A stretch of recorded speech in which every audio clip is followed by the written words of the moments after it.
Itukuzwe damu ya Kristo. Karibu mpendwa mtazamaji wa Mwangaza Digital, nawe mpendwa msikilizaji wa Mwangaza FM, katika tafakari ya ujumbe wa Mtakatifu Gaspari del Bufalo, ikiwa leo ni tarehe 17 Aprili. Hali kama hiyo utaikuta pia katika familia. Kuna tofauti katika asilia, tofauti katika tabia. Hapa ndipo mazoezi ya fadhila huwekwa katika mizani. Hali kama hiyo utaikuta pia katika familia. Kuna tofauti katika asilia, tofauti katika tabia. Hapo ndipo mazoezi ya fadhila huwekwa katika mizani. Fadhila ni tabia njema au wema wa ndani wa mtu unaomfanya atende mema. Pia maadili mema kama upendo, uaminifu, uvumilivu na unyenyekevu. Ndugu zangu, kuna aina kuu mbili za fadhila ambazo, kwanza, fadhila za kiroho au theological virtues. Fadhila hizi zinahusu kumpenda, kumwamini na kumtegemea Mungu daima katika maisha yetu. Aina ya pili ya fadhila ni fadhila za maadili au cardinal virtues. Fadhila hizi humsaidia mtu kuishi vizuri katika maisha ya kila siku, kama vile hekima, busara, ujasiri au nguvu ya moyo, kiasi na kuendelea. Leo Mtakatifu Gaspari anatuambia mambo yafuatayo. Kwanza, katika familia zetu kuna tofauti ya asilia. Tofauti mbalimbali za kimaumbile zinazopatikana miongoni mwa wanafamilia, kama vile rangi ya ngozi, vipaji vya kuzaliwa, kimo, kama vile urefu aidha ufupi. Katika hali kama hiyo, ndani ya familia, mazoezi ya fadhila huwekwa katika mizani. Na kuwekwa katika mizani ina maana ya kupima na kujaribu kuona kama ni za kweli na thabiti. Kwa mfano, katika familia kuna watu wana vipaji vya kuzaliwa kama vile kuimba, kucheza na kufanya vitu kwa weledi kuliko wengine.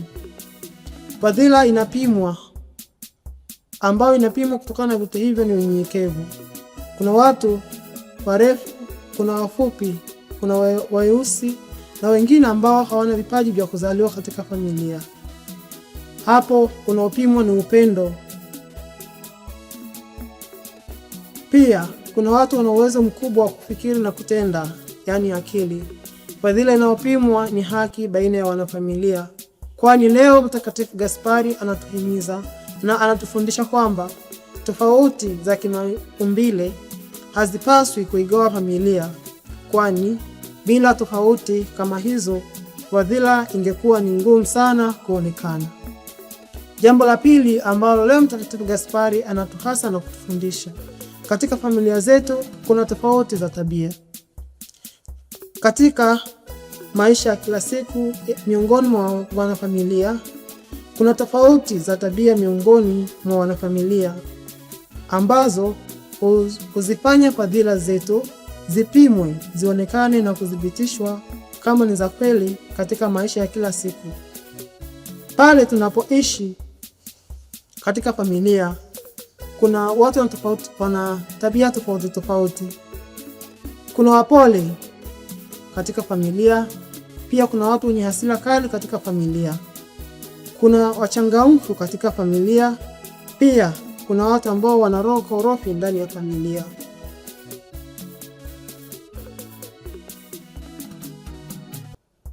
Kuna wepesi wa hasira ndani ya familia, lakini pia kuna wavumilivu.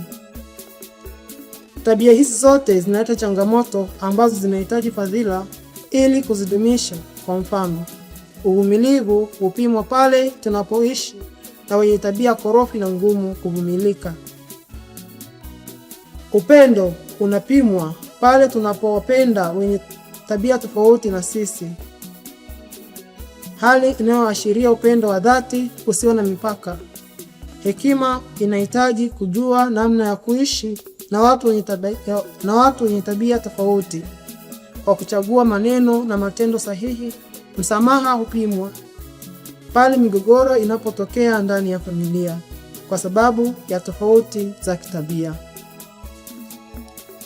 Kwa kuhitimisha, tofauti za tabia si tatizo, bali nafasi za kukuza fadhila, kujifunza kuishi na wengine, kuonyesha maadili ya kweli, na hapo ndipo fadhila zinawekwa katika mizani, zinapimwa kama ni za kweli au la. Itukuzwe damu ya Kristo. Niliyokuletea tafakari hii ni mimi Frateri Deus Robert Enos, frateli wa shirika la wamisionari wa damu takatifu ya Yesu.